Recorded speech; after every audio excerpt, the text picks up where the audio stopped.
प्रणाम। गुरुदेव, जब मनुष्य की मृत्यु हो जाती है, उसकी चेतना को कैसे पता चल पाता है कि वह मर चुका है, और उसकी जीवात्मा कहाँ जाती है मृत्यु के उपरांत? बहुत अच्छा प्रश्न है आपका।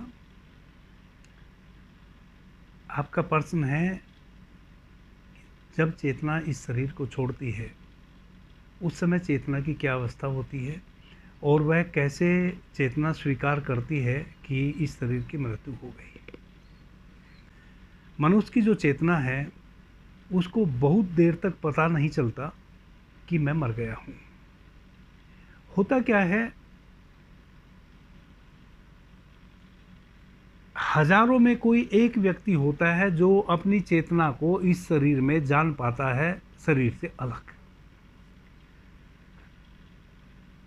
एक साधक, गहन साधक अपनी साधना के बल पे इस शरीर में बसी हुई उस चेतना को इस शरीर रूपी मंदिर में, जो वह परमात्मा रूपी चेतना हमारी बसती है, बिरला ही उस चेतना को जान पाता है शरीर से अलग। अधिकतर लोग शरीर को ही स्वयं का होना समझते हैं।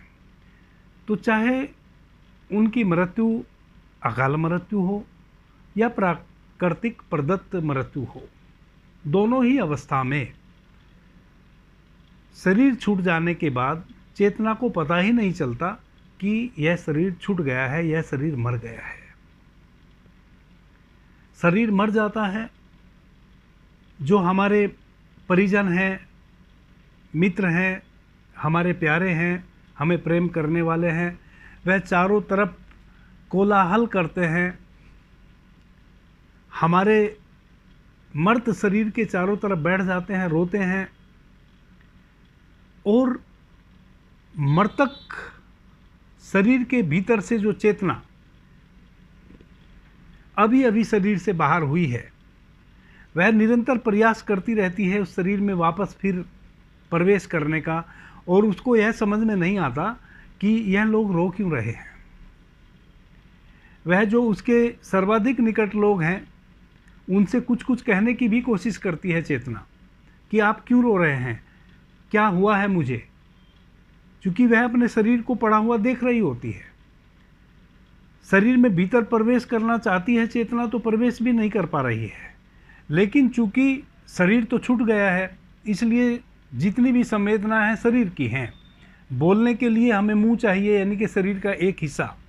सुनने के लिए हमें कान चाहिए, देखने के लिए हमें आंखें चाहिए।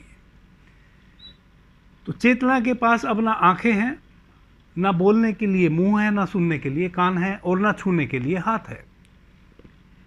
इसलिए चेतना एहसास तो करती है अपने परिजनों का, लेकिन वह चाह के भी कुछ उनको बता नहीं पाती, उनसे कुछ पूछ नहीं पाती। लोग रो रहे हैं, चिल्ला रहे हैं, आपकी जो चेतना है वह यह सोचती रहती है कि आखिर क्या हुआ।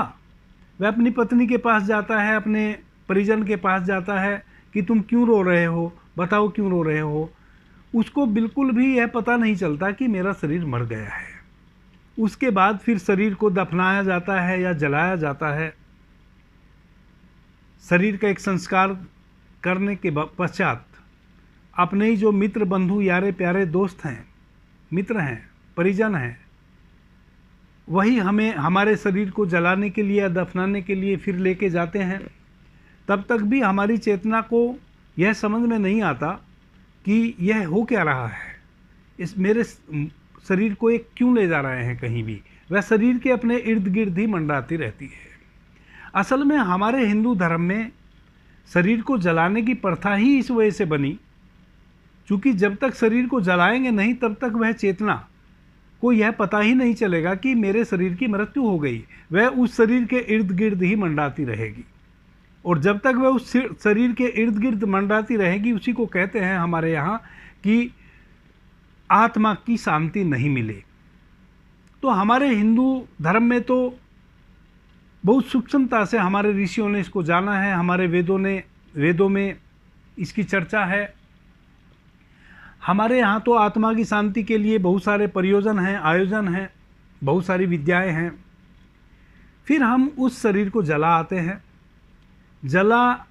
आते हैं। जलने के बाद शरीर की एक मुट्ठी राख रह जाती है। तब आत्मा को यह पता चलता है कि यह मेरा शरीर इन लोगों ने जला दिया, अब मेरा क्या होगा, अब मैं कहाँ रहूँगा।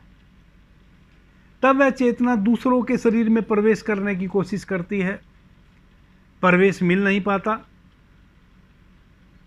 वह अपने मित्रों से, अपने परिजनों से बार बार बात करने की चेष्टा करती है कि भाई आखिर क्या हुआ, मेरे शरीर को क्यों जला दिया गया,